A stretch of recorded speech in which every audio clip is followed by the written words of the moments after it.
Halo semuanya. Jadi hari ini aku akan membahas tentang shock anafilaktik. Stay tune terus ya.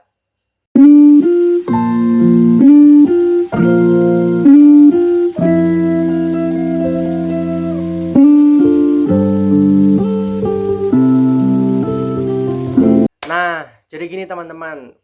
Mungkin sebagian besar dari kita ini masih belum tahu tentang apa sih shock anafilaktik itu.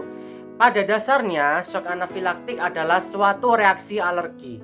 Jadi gini, alergi sendiri itu bisa disebabkan karena alergi makanan ataupun alergi obat-obatan. Selain itu juga bisa disebabkan karena adanya gigitan serangga. Makanan sendiri itu yang biasanya menyebabkan terjadinya suatu reaksi alergi, contohnya seperti udang, kepiting, ikan maupun kerang-kerangan. Kemudian untuk golongan obat-obatan yang biasanya sering menimbulkan reaksi alergi adalah golongan antibiotik, khususnya penisilin.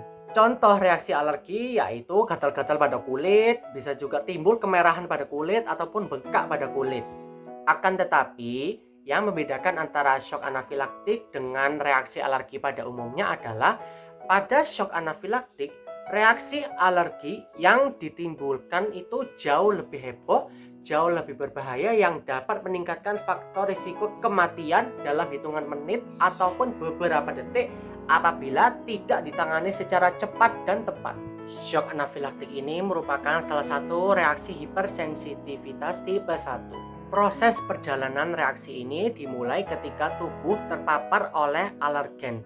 Alergen sendiri bisa didapatkan dari makanan ataupun obat-obatan ataupun gigitan serangga yang tadi. Alergen akan masuk ke dalam tubuh, kemudian akan ditangkap oleh sel imun yang non-spesifik.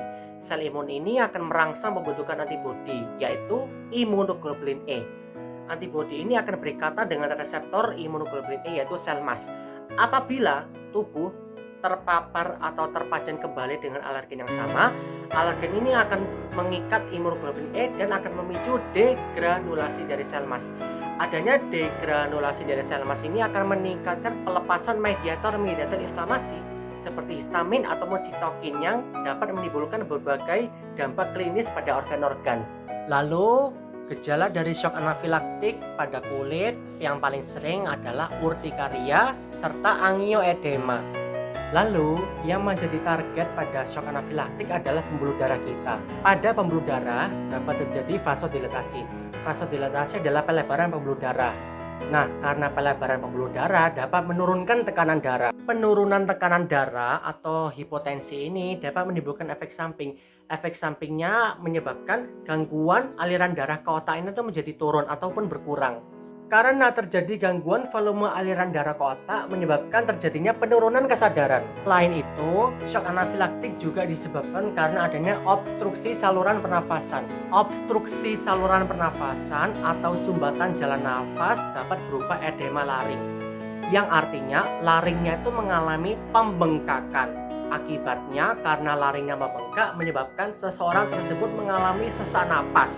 Kemudian juga terdapat gejala-gejala lain seperti gatal-gatal pada hidung, bersin-bersin, serta terdengar suara mengi.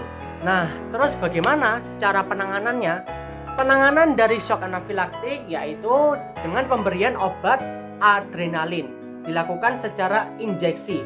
Injeksi obat adrenalin berfungsi untuk vasokonstriksi karena shock anafilaktik yang menyebabkan terjadinya vasodilatasi atau pelebaran pembuluh darah, maka diberikan injeksi obat adrenalin untuk mengecilkan pembuluh darah.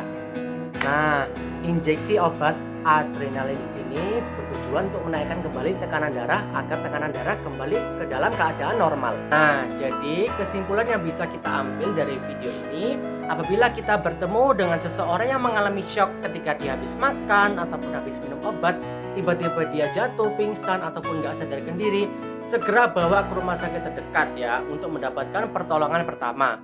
Mungkin sudah dari videoku. Oh ya, sebelumnya kalau misalkan teman-teman belum nonton videoku yang anemia di sini, ya tonton dulu lah ya. Oke, sekian dari videoku. Terima kasih telah menonton dan sampai jumpa di video selanjutnya.